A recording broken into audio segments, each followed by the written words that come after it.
Well, the Latino vote appears to be crucial in flipping Arizona from red to blue in this presidential election. Max Gordon has more on what led many in that community to vote for the very first time.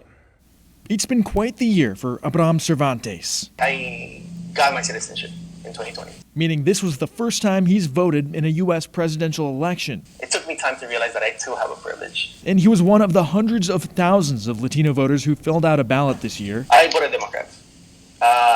Again, the agenda for Donald Trump has been nothing but the opposite of what the U.S. stands for, you know. The Latino vote is, of course, not a monolith. Still, some voting organizations say it was voters like Cervantes that helped flip Arizona from red to blue during this presidential election. It is clear from the data that overwhelmingly turnout from young Latino voters gave President-elect Biden a nice victory. The nonprofit Voto Latino says about 73% of Latino voters in Arizona voted for Biden. That's around 438,000 voters, a big factor when you consider how tight Biden's victory currently is in the state. The Latinx vote made all the difference in the 2020 election. In fact, the Latinx vote, and specifically the Latinx youth vote, was what helped Biden secure a victory by winning the margins in key states. Voto Latino also says they registered more than 67,000 voters in Arizona in the run-up to this year's election.